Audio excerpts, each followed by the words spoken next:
The last line of defense. The UEA's Defiant slipped through the darkness of space, its matte black hull absorbing the distant starlight. On the bridge, Commander Sarah Chen stood with her hands clasped behind her back, dark eyes fixed on the main display. The ship had been deployed to investigate the sudden silence from 3 human outposts on the edge of explored space. 36 hours of investigation had yielded nothing but empty stations and disturbing evidence of precision strikes. Status report. Commander Chen demanded, her voice carrying the weight of 15 years in Earth's unified Space Force. Lieutenant Marcus O'Cuffer's fingers danced across his console before he responded. All systems nominal, Commander. We've completed scans of the Proxima outpost. Same as the others. No survivors, no bodies. Just empty. Chen nodded, the tight bun at the nape of her neck immobile as steel. And the energy signatures, identical to those at the previous locations, said Dr. Eliza Wong, the ship's chief science officer. Weapon signatures unlike anything in our database. Whatever hit these outposts, it wasn't human, and it wasn't any of the species we've documented. The bridge fell silent, the unspoken conclusion hanging in the recycled air. Humanity had encountered 7 alien species since achieving interstellar travel 30 years ago. All had been pre-FTL civilizations, technologically inferior to Earth. This was something else entirely. Commander, Communications Officer Park broke the silence. We're receiving a priority transmission from Fleet Admiral Blackwood. The main screen shifted to display the weathered face of Admiral Helena Blackwood, the lines around her eyes deepened by concern. Commander Chen, return to Earth immediately. We've lost contact with the Arcturus colony and the Europa station. Whatever hit those outposts is moving inward. Every available ship is being recalled to defend the solar system. Chen straightened. With respect, Admiral, we're the closest vessel to Arcturus. We cold. Negative, Commander, Blackwood interrupted. The Defiant is too valuable to risk. Your prototype quantum displacement drive is the most advanced propulsion system we have. If things go badly, the Defiant may be our last line of defense. The transmission ended, leaving the bridge crew staring at the starfield once more. Chen turned to her navigation officer. Lieutenant Rivera, plot a course for Earth, maximum speed. Aye, Commander. Calculating jump coordinates now. Chen returned to her command chair, feeling the weight of the situation settle onto her shoulders. The Defiant was Earth's most advanced warship, equipped with technology that had seemed revolutionary just months ago when they'd left space dock. Now, facing an unknown enemy capable of silently overwhelming multiple outposts, she wondered if it would be enough. The Defiant's quantum displacement drive engaged, folding space-time around the ship and allowing it to traverse light years in hours rather than centuries. As they approached the solar system, Communications Officer Park's console lit up with emergency broadcasts. Commander, I'm receiving distress signals from throughout the system. Mars Defense Station, Jupiter's moons, the Saturn mining colonies, all reporting attacks by unidentified vessels. Park swallowed hard. Earth's orbital defenses are engaged with multiple hostiles. On screen, Chen ordered. The display filled with chaos. Dozens of alien ships, their hulls gleaming with an iridescent material, unlike any human engineering, methodically dismantled Earth's defensive grid. The alien vessels were strange geometric shapes, perfect dodecahedrons and tetrahedrons that seemed to shift and reconfigure as they moved. Their weapons fire was blinding white energy that cut through Earth's most hardened defenses like paper. My God, breathed Lieutenant Okafor. Commander Chen's mind raced through scenarios, each more desperate than the last. Tactical analysis. We're outgunned, Commander, Lieutenant Vasquez reported from the tactical station. Those ships are generating energy readings off the scale. Their hulls appear to be composed of some kind of metamaterial that adapts to incoming fire. Standard kinetic weapons and energy beams are having minimal effect. Chen studied the battle unfolding before them. Earth's fleet was fighting valiantly, but was clearly overmatched. The alien vessels moved with precision that suggested either superior automation or pilots with reflexes beyond human capability. Dr. Wong, any insights on their technology? The science officer had been frantically analyzing the data streaming in. Their ships appear to utilize some form of quantum field manipulation, similar in theory to our displacement drive, but far more refined. They're literally altering the properties of space around them to enhance their offensive and defensive capabilities. Chen nodded, a plan already forming in her mind. Is there a command structure you can identify? A flagship or coordination pattern? Wong pointed to a massive tetrahedral vessel at the center of the alien formation. That vessel is transmitting significantly more data than the others. It appears to be directing the assault. Lieutenant Rivera, plot an approach vector that keeps us in the shadow of the moon. Lieutenant Vasquez, prepare all weapon systems, but do not power up targeting arrays yet. We need to remain undetected until we're in position. The crew worked with practiced efficiency, despite the fear evident in their expressions. The Defiant slipped into position behind Earth's moon, invisible to the alien armada decimating humanity's defenses. Engineering, I need the quantum displacement drive reconfigured for a tactical jump. Chen ordered through the ship's comm. Chief Engineer Hirano's voice came back tense. Commander, the QDD was never designed for combat maneuvers. The spatial calculations alone. Can it be done, Chief? Chen interrupted. A pause. Yes, Commander, but it'll be risky. One miscalculation, and we could materialize inside a solid object or tear the ship apart. Then don't miscalculate. You have 10 minutes. Chen turned to address her bridge crew. The Defiant may be outgunned, but we have two advantages. Our QDD technology and the element of surprise. We're going to execute a point-blank jump directly adjacent to their command vessel and unleash everything in our arsenal before they can react. The plan was bold to the point of recklessness, but no one on the bridge suggested an alternative.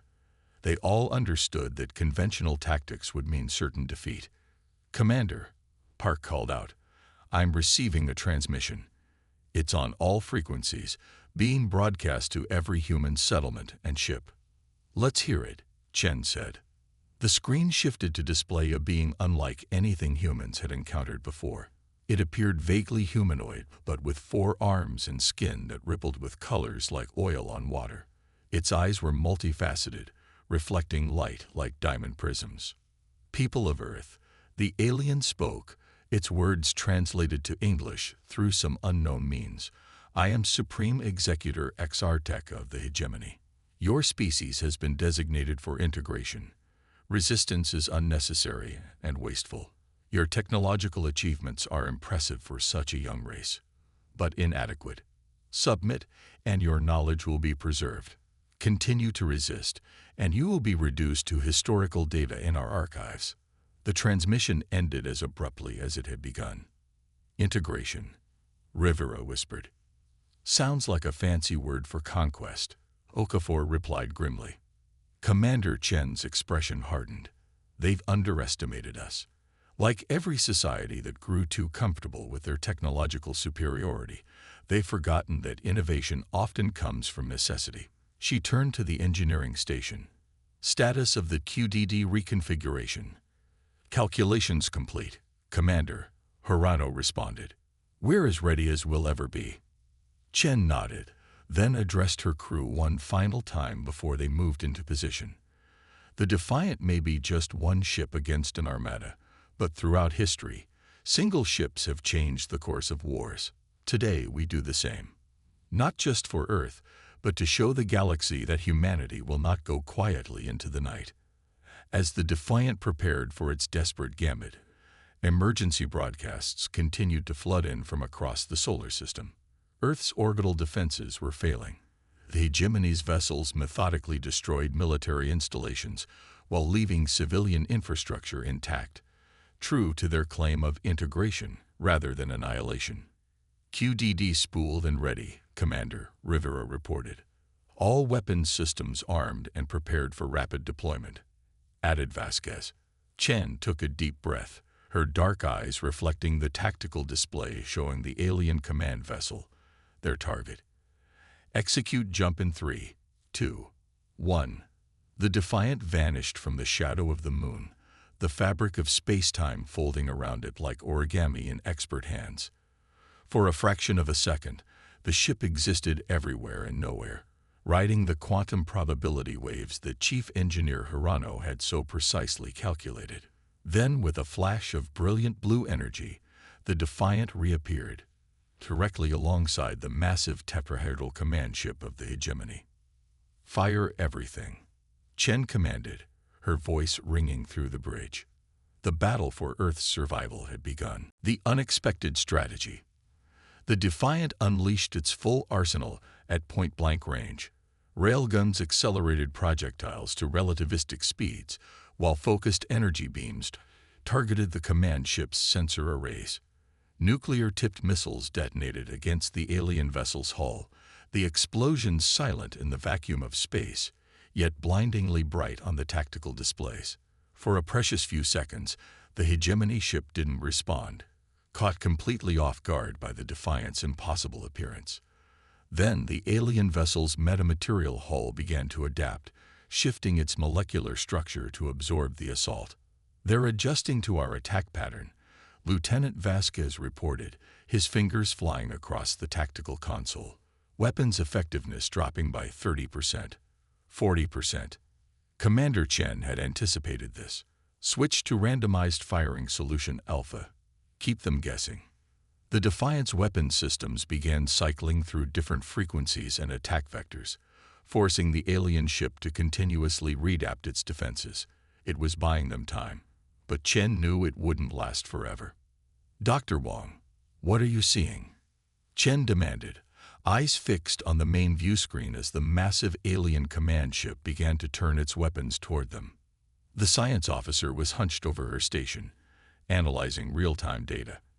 "Their adaptive capabilities are extraordinary, but there's a pattern to the energy fluctuations. They're using quantum entanglement for near-instantaneous coordination across their fleet. The command ship is the nexus. It's not just directing the attack, it's actually controlling the other vessels through a form of quantum network." Chen's eyes narrowed. "You're saying they're networked? Like a hive mind?" "Not precisely," Wong corrected. "More like a distributed system with a central processor. The smaller ships have limited autonomy but receive tactical updates and strategic directives from the command vessel." A plan formed in Chen's mind. "Chief Hirano, can we isolate the frequency of their quantum communications?" The engineer's voice came back strained as the ship shuddered under the first counterattack from the Hegemony vessel. "Theoretically, yes, but to what end?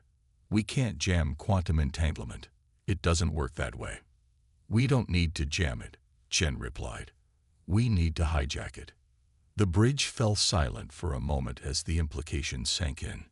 "Commander," Dr. Wong said slowly, "are you suggesting we introduce a false signal into their command network?" Chen nodded sharply. "Exactly. If we can't outgun them, we'll outthink them. Lieutenant Okafor, coordinate with Dr. Wong. I need you to develop a data package that mimics their command protocols but carries our own instructions." "What kind of instructions?" Okafor asked, already moving to the science station. "Conflicting ones," Chen replied grimly. "The kind that will throw their perfectly coordinated fleet into chaos." As the Defiant continued its deadly dance with the Hegemony command ship, the rest of the alien fleet began to break off from their assault on Earth's defenses, moving to protect their central vessel. It was exactly what Chen had hoped for, drawing attention away from Earth's remaining forces and buying precious time. "They're targeting our engines," Vasquez warned as the ship rocked violently. "Evasive pattern Delta," Chen ordered. "Execute another QDD micro-jump, 50 kilometers to starboard." The Defiant vanished again, reappearing momentarily in a different position relative to the command ship. The strain on the engines was evident from the groaning of the hull and flickering lights across the bridge. "Commander, the drive can't take many more tactical jumps," Hirano warned. "The spatial calibrations are degrading with each use." "Understood. Make the next one count." Chen turned to the science station where Wang and Okafor worked frantically. "Status. We've isolated their command frequency," Wang reported. "The signal structure is complex but decipherable. There's a repeating authentication pattern we've been able to identify." Okafor nodded. "I've written a mimicry algorithm that should let us piggyback on their network. The question is, what message do we send?" Chen considered this for a moment. Something simple but devastating.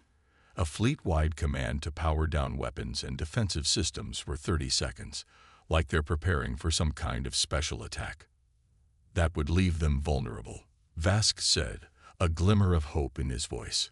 "Exactly. And we'll coordinate with Earth's remaining forces to hit them all simultaneously during that window."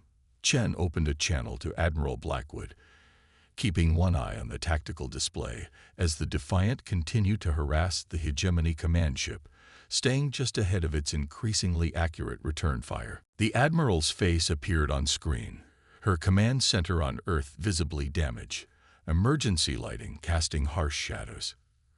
"Commander Chen, how are you transmitting?" "Our sensors showed the Defiant engaging the enemy flagship." "No time to explain fully, Admiral. We've discovered a vulnerability in the enemy's command structure. In approximately 5 minutes, we'll attempt to send a false command through their network. If successful, their ships will temporarily power down weapons and shields. Every remaining vessel and defense platform needs to be ready to strike the moment that happens." Blackwood's expression shifted from confusion to understanding. "A Trojan horse. Bold, Commander. I'll coordinate what's left of our forces." She paused. "The Defiant." Chen met her gaze steadily. "We'll need to be close to the command ship to transmit the signal." "Very close." The unspoken implication hung between them. The Defiant would likely not survive the encounter. Blackwood nodded once, her features solemn. "Godspeed, Commander. Earth stands with you." As the transmission ended, Chen turned back to her crew. "Dr. Wang, Lieutenant Okafor, finalize that data package. Chief Hirano, prepare for one final QDD jump. We need to position ourselves directly adjacent to their communication array." "Commander," Rivera said quietly, "that'll put us less than a kilometer from their hull. At that range, if they fire all batteries." "I'm aware, Lieutenant," Chen replied calmly. "But it's our only chance to transmit the signal with enough power to overcome any countermeasures." The bridge crew exchanged glances, the gravity of the situation settling over them. They were preparing for what would likely be a suicide mission. Chen stood from her command chair, addressing them all. "I know what I'm asking. If anyone has any brilliant alternative suggestions, now would be the time." When no one spoke, she continued, her voice firm but compassionate. "It has been my highest honor to serve with each of you. Today, the Defiant lives up to its name." "Signal package ready, Commander," Okafor reported. "Final jump coordinates calculated," added Rivera. Chen returned to her chair, strapping herself in. "All hands, secure for extreme maneuvers. Prepare to execute final jump on my mark." She took a breath, her gaze sweeping across the bridge one last time. 3, 2, 1. Execute.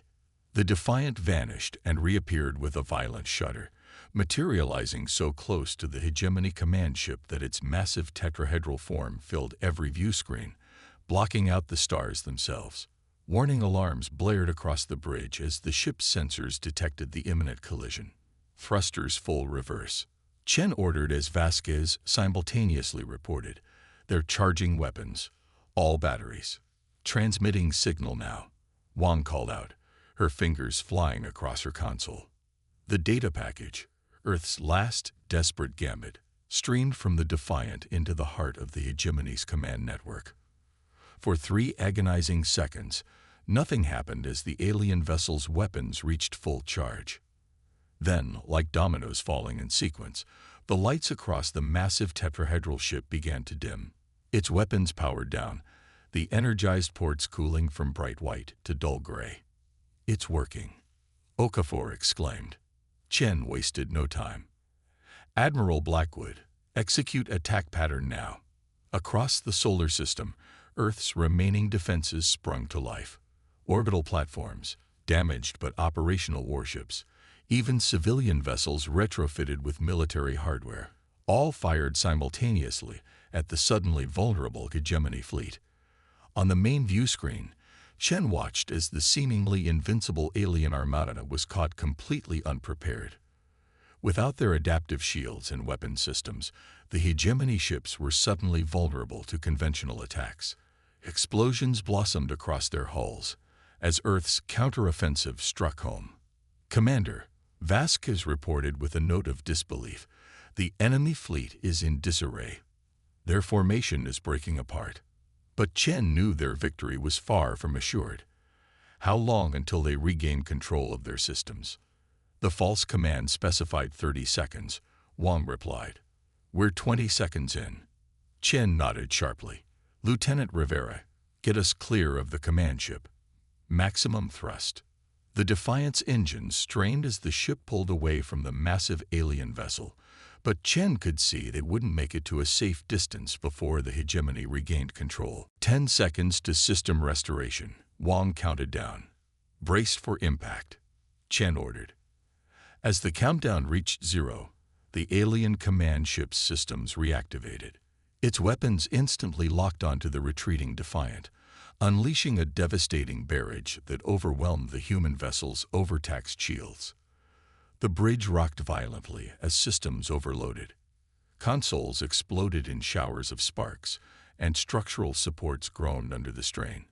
Emergency containment fields activated as hull breaches were detected on multiple decks. "Damage report," Chen called out, wiping blood from a cut on her forehead. "Engines at 30%, Hirano responded. "Shield generators offline. We have hull breaches on decks 3 through 7. Emergency containment holding. Weapons systems severely damaged." The situation was dire, but Chen wasn't ready to concede defeat. What about the rest of the fleet? Status of Earth's forces. Through the damaged view screen, Chen could see the battle still raging. The Hegemony vessels had regained functionality, but their perfectly coordinated assault had devolved into individual ships fighting for survival. Earth's forces, while outgunned, were pressing their advantage against the disorganized enemy. "Commander," Park called out from communications, his voice tight with pain as he worked to spite an injured arm.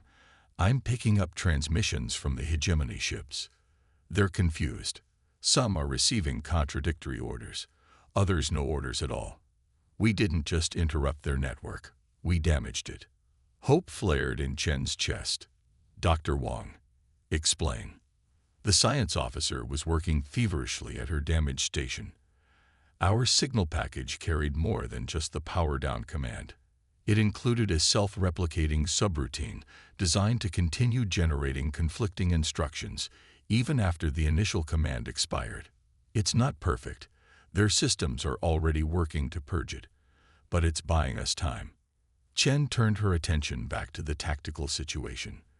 The massive command ship was turning, its weapons now focused on Earth's orbital defense platforms rather than the damaged Defiant. "They're ignoring us," Vasquez said. "They think we're neutralized." A dangerous smile crossed Chen's face. "Their mistake. Chief Hirano, can you give me one more QDD jump?" "Commander, the drive is severely damaged. If we try to jump now," the engineer's voice trailed off. "We might tear ourselves apart," Chen finished for him. "But if we don't, Earth falls. Prepare the QDD for one final jump, directly into the command ship's central core." The bridge fell silent as the implications became clear. "You mean a ramming maneuver," Rivera said quietly. Chen nodded. "The Defiant is crippled, but our QDD is still partially functional. If we can materialize inside their ship, the spatial displacement alone will cause catastrophic damage to both vessels." "A suicide run," Vasquez stated flatly. "No," Chen corrected, her voice firm. "A tactical sacrifice. Prepare the escape pods. I'll need a skeleton crew to complete the jump, but the rest of you are getting off this ship." Protests immediately erupted across the bridge, but Chen silenced them with a raised hand. "That's an order. Earth will need every skilled officer it can get in the aftermath of this battle, win or lose. Now move." As the evacuation order went out across the ship, Chen worked with the remaining officers to calculate the final jump coordinates. The Defiant's escape pods launched in sequence, streaking away from the battle toward the relative safety of Earth's remaining defenses. Finally, only Chen and 3 volunteers remained on the bridge: Chief Engineer Hirano, Navigator Rivera, and Tactical Officer Vasquez. "QTD is powered and coordinates are locked in," Rivera reported. "Ready on your command." Chen looked at each of her remaining crew in turn, seeing determination mirrored in their eyes. "It has been the greatest honor of my life to serve with you all. Let's remind the galaxy why humans should never be underestimated." "Ready to make history, Commander," Orano said with a grim smile. Chen turned to face the view screen, where the Hegemony command ship loomed large, still focused on decimating Earth's defenses. "Execute final jump." The Defiant vanished one last time, its damaged quantum displacement drive folding space-time around the vessel. For a fraction of a second, the ship existed in a state of quantum uncertainty. Then it reappeared, inside the central processing core of the Hegemony command ship. The laws of physics protested violently as 2 solid objects attempted to occupy the same space. The resulting explosion was visible from Earth's surface, a new temporary star in the sky, as both ships were torn apart at the atomic level. In an instant, the heart of the Hegemony's fleet was gone. A new galactic order. 3 weeks after what would come to be known as the Battle of Sol, Admiral Helena Blackwood stood in Earth's partially rebuilt orbital command center, surveying the cleanup operation visible through the reinforced viewport. The wreckage of human and Hegemony vessels alike was being systematically collected, both for salvage and study. Earth had survived, but at tremendous cost. Nearly 70% of the planet's space-based military assets had been destroyed. Millions had perished in the attacks on the outer colonies. The scars would remain for generations. Yet humanity had prevailed when faced with an enemy that by all measures should have effortlessly conquered them. The remaining Hegemony vessels had retreated in disarray after the destruction of their command ship, their perfect cohesion shattered by the loss of their central coordinator. "Admiral," a lieutenant approached, tablet in hand. "We've completed preliminary analysis of the recovered Hegemony technology. You'll want to see this."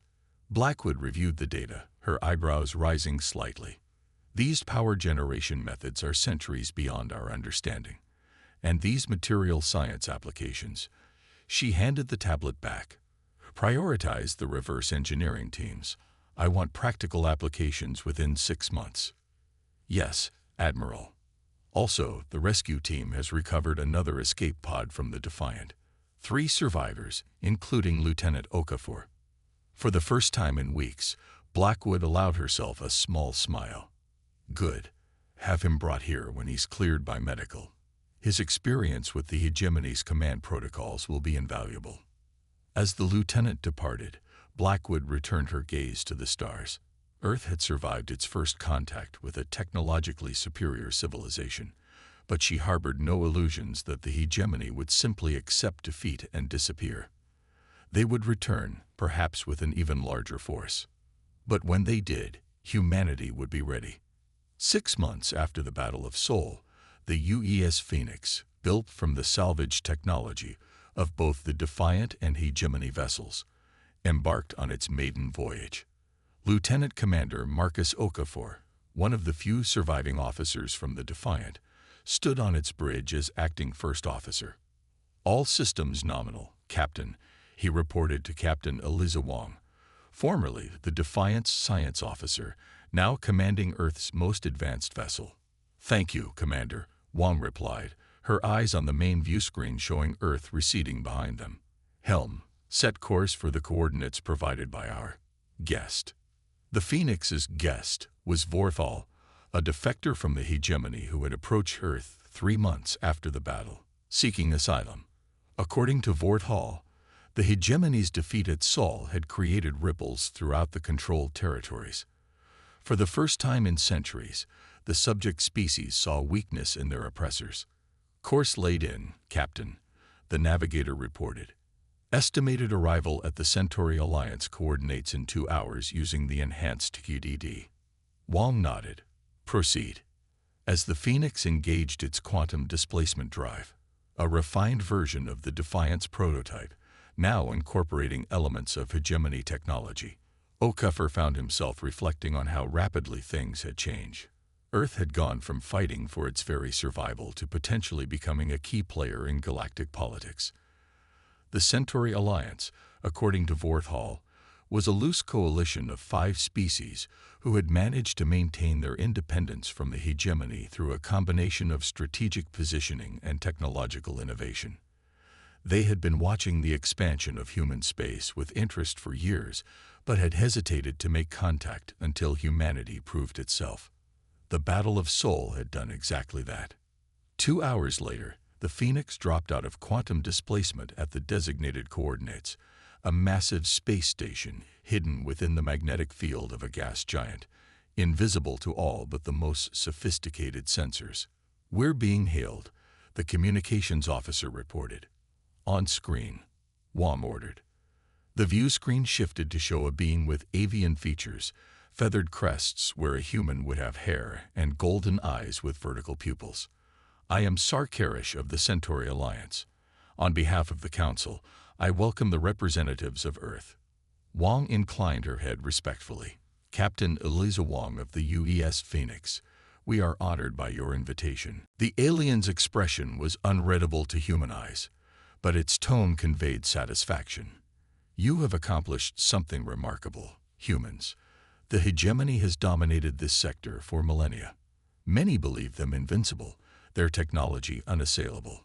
Yet a single human vessel changed the course of galactic history. We paid a heavy price for that victory," Wong replied solemnly. "All freedom has its cost," Sarkarish responded. "But what makes your victory truly significant is not merely that you survived, but how you achieved it. The hegemony relies on technological superiority and perfect coordination. You defeated them with ingenuity, adaptability, and sacrifice, qualities they cannot comprehend." Okafor stepped forward. "We understand the hegemony will return. Earth is preparing, but we still have much to learn about interstellar politics and technology." "Which is why we have invited you here," the alien replied. "The hegemony has subjugated countless worlds through their policy of integration. Those species who showed promise were absorbed, their knowledge added to the collective, their people reduced to servants. Those who resisted were typically obliterated. Yet you've remained independent," Wong observed. "Through necessity and ingenuity, traits we recognize in humanity as well." Sarkarish made a gesture, and the view screen expanded to show the station's massive central chamber, where representatives of various species were gathered. "This is not merely the Centauri Alliance that welcomes you today, but delegates from 27 worlds, all who have suffered under hegemony domination, all who witnessed your stand at Sol." Okafor felt a chill run down his spine as he recognized the implications. "You're proposing an alliance against the hegemony." "We are proposing a revolution," Sarkarish corrected. "For too long, fear has kept the subjugated worlds isolated from one another, believing resistance was futile. Your victory has changed that perception. Already, there are uprisings on 6 hegemony-controlled worlds. Their perfect system is showing cracks." Wong exchanged a glance with Okafor before responding carefully. "Earth is still recovering from the attack. We cannot commit to a full-scale war. We do not ask for your ships or soldiers. At least, not yet," the alien replied. "We ask for your innovation. The same thinking that allowed one ship to cripple a hegemony fleet. Your approach to problem-solving is unique among the species we have encountered." The meeting continued for hours as the Centauri Alliance shared intelligence on hegemony operations and technology, while the Earth representatives offered insights into the Defiant's tactics during the Battle of Sol. It became clear that humanity's greatest contribution might not be military power but perspective, a way of thinking unconstrained by millennia of hegemony dominance. 1 year to the day after the Battle of Sol, Commander Sarah Chen opened her eyes. "Vital signs stabilizing," a voice said from somewhere nearby. "Neural patterns returning to baseline." Chen blinked against the harsh light, confusion washing over her. The last thing she remembered was giving the order for the Defiant's final jump, bracing for the impact that would certainly mean death. Yet here she was, alive, in what appeared to be a medical facility unlike any she'd seen on Earth. "Commander Chen," a familiar voice said, "welcome back." She turned her head to see Lieutenant Commander Okafor standing beside her bed, wearing a uniform she didn't recognize. "Marcus," she croaked, her voice rusty from disuse. "How?" "It's a long story," he replied with a smile. "The short version is that moments before the Defiant's final jump, your pattern was captured by an emergency quantum transporter prototype that Dr. Wong had been working on. It wasn't stable enough to safely transport a living person under normal circumstances, but she activated it anyway as a last resort." Chen struggled to process this information. "So I was, what? Stored as data?" "Essentially, yes," came another voice as Dr. Wong herself entered the room. "Your quantum pattern was preserved, but we lacked the technology to reconstitute it properly. Until now." Chen looked around the room more carefully, noting the alien design elements. "Where am I?" "The medical center of the Centauri Alliance Central Station," Okafor explained. "A lot has happened while you were away." Over the next few hours, they'd brought Chen up to speed on the dramatic changes of the past year. Earth had joined the Centauri Alliance and had become the centerpiece of a growing coalition against the hegemony. Human adaptability and innovation, combined with the advanced technology of the Alliance species, had already resulted in breakthroughs that neither could have achieved alone. "The hegemony is faltering," Wong explained. "Their rigid hierarchical structure can't adapt quickly enough to the simultaneous uprisings across their territory. For the first time in thousands of years, they're on the defensive." Chen absorbed this information silently. Finally, she asked, "And the crew of the Defiant? How many survived?" 76%, Okafor replied. "Every escape pod was recovered. We lost good people, but most made it." Chen nodded, relief washing over her. "So what happens now?" Before either could answer, the door opened again, admitting Admiral Blackwood along with the avian alien Chen now knew was Sarkarish of the Centauri Alliance. "Commander Chen," Blackwood said with a genuine smile. "It's good to have you back." "Admiral," Chen acknowledged, attempting to sit straighter despite her weakened state. "Rest, Commander," Blackwood said. "You've earned it. But once you're recovered, there's a new ship waiting for you. The UEA's Defiant II, the first of our new cooperative design, incorporating both human ingenuity and Alliance technology." Sarkarish stepped forward. "Your actions at the Battle of Sol have become legendary throughout the free worlds, Commander Chen. The single ship that